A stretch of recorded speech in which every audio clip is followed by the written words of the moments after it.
क्या हो अगर मैं तुमसे कहूँ कि मार्वल कॉमिक्स में थॉर से भी ज़्यादा पावरफुल, सिल्वर सर्फर से भी ज़्यादा फास्ट और एक कैरेक्टर है जो कि चुटकी में पूरे शहर को तबाह कर सकता है। गैस करो, नहीं पता? तो चलो आज हम बात करने वाले मार्वल के सबसे पावरफुल और एक कॉम्प्लेक्स कैरेक्टर सेंट्री के बारे में। तो इससे पहली बार द सेंट्री नाम के कॉमिक्स के इशू नंबर 1 में पॉल जे और रिक के द्वारा इंट्रोड्यूस कराया गया था। तो इसकी कहानी कुछ ऐसी है कि रॉबर्ट रेनॉल्ड नाम का एक सिंपल सन्यासी आदमी जो कि दुनिया से अलग रहने वाला आदमी था, इसके पास ना परिवार था ना बच्चे, और ये बस एक सिंपल बंदा था जो कि अपनी नॉर्मल लाइफ जी रहा था। पर गवर्नमेंट इसको पकड़ के उस पर काफ़ी एक्सपेरिमेंट करने की कोशिश करती है और इसे गोल्डन सेंट्री सीरम नाम के एक मिस्टीरियस सीरम इसे पिलाया जाता है और इससे ये विश्वास दिलाया जाता है कि ये वही सीरम है जो कि कैप्टन अमेरिका को पिलाया गया था। तो बंदा कैप्टन अमेरिका तो नहीं बनता पर इससे कुछ अलग बन जाता है, क्योंकि इसे पीने के बाद रेनॉल्ड्स को काफ़ी पावर्स का एहसास होता है। वो अर्थ का पहला सबसे माइटीएस्ट पावरफुल सुपर हीरो बन जाता है। वो काफ़ी विलेंस के साथ फाइट करता है और हल्क और मिस्टर फैंटास्टिक के साथ काफ़ी बड़े विलेन से भी मिलकर लड़ता है और ये बंदा धरती के लिए होप का सिंबल बन जाता है, जैसे कि सुपरमैन।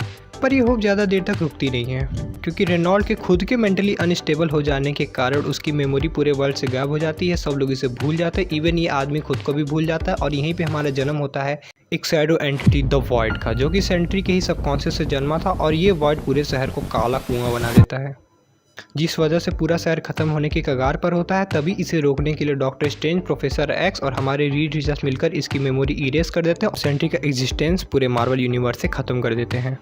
और ये सारी बातें हमें पता चलती है द सेंट्री नाम के कॉमिक्स के इशू नंबर 5 में। सेंट्री को अक्सर डीसी के सुपरमैन के साथ कंपेयर किया जाता रहा है। तो चलो इसके पावर्स को बात करते हैं, जो कि हमें न्यू एवेंजर के इशू नंबर 10 और डार्क एवेंजर के इशू नंबर 13 में पता चलता है। मॉलिक्यूलर मैनिपुलेशन, ये मैटर को डिसइंटीग्रेट और असेंबल कर सकता है। एक बार कॉमिक्स में ऐसा हुआ था कि इसकी बॉडी पूरे एक्सप्लोजन के कारण फट चुकी थी, जिसकी वजह से इसके टुकड़े टुकड़े हो चुके थे। तो पर ये आदमी भाई अपने पूरे मॉलिक्यूल्स को इकट्ठा करके वापस से रिफॉर्म कर लेता अपनी बॉडी को, और कॉन्शियस भी, पता नहीं कैसे।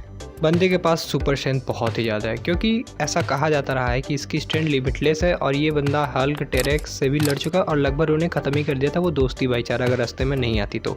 और सीज नाम के कॉमिक्स के इशू नंबर 2 में हमें पता चलता है कि एरेस, जो कि एक गॉड ऑफ वॉर है, उसके भी भाई 2 टुकड़े आधे आधे कर देता उसको। अब तुम अंदाज़ा लगा लो कि बंदा कितना पावरफुल है। बंदा लगभग लाइट की स्पीड के साथ चल सकता है और नैनो सेकेंड पे रिएक्ट करता है, समझ लो कि स्पीड भी है भाई, और एनर्जी प्रोडक्शन भी है, क्योंकि इसके आग के गोले और ब्लास्ट करना इसके लिए तो एकदम चुटकी का खेल है। बंदा इमॉर्टल भी है, क्योंकि इस पहली बात इसे कोई फिजिकल डैमेज जल्दी होता नहीं है, और अगर होता भी है तो बंदा अपने आप को ठीक कर लेता है।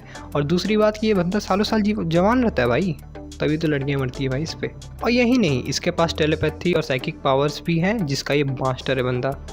इसका माइंड इतना पावरफुल है कि एमा फ्रॉस्ट जैसी पावरफुल साइकिक भी इसका कुछ नहीं बिगाड़ सकती है। और मज़े की बात तो ये है कि सेंट्री अपने पावर्स को फुल पोटेंशियल पे यूज़ नहीं कर पाता, क्योंकि तुम्हें पता है कि उसके माइंड में एक दूसरा बंदा भी रह रहा होता है, द वॉइड। अगर वो उससे कहीं ऐसा ना हो कि उसके पावर्स को सप्रेस अगर वो यूज़ करे तो कहीं द वॉइड उसके सामने ना आ जाए, जिस वजह से पूरा शहर ही ख़त्म कर देगा, सीधे बोले तो मार्वल यूनिवर्स ही। इस वजह से बंदा अपनी पूरी पावर्स को अच्छे से इस्तेमाल भी नहीं कर पाता है। बाद में सेंट्री न्यू एवेंजर्स का मेंबर बन जाता है और एक नई टीम उसके साथ काम करती है। एक बार तो एवेंजर्स के इशू नंबर 7 से 10 के बीच में हमें पता चलता है कि इसका वॉइड बाहर आ जाता है, जिस वजह से एवेंजर्स इसे लड़ते हैं और इसके वॉइड को ख़त्म करते हैं।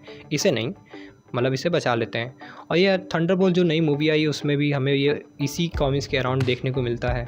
तो सेंट्री मार्वल का सुपरमैन ही नहीं बल्कि एक ह्यूमैनिटी का एग्जाम्पल है, क्योंकि कैसे अपने अंदर के शैतान को दबा करके अपनी अच्छाई सामने लाते हैं और संसार में अपने कर्तव्यों को पूरा करते हैं। तुम्हारे क्या विचार इस पे मुझे ज़रूर से बताना, और हाँ ये भी बताना कि तुम्हें थंडरबोल्ट्स में सेंट्री का एडाप्टेशन कैसा लगा। तो मिलेंगे अगली वीडियो में सेंट्री और सुपरमैन के पावर कंपैरिजन के साथ। बाय।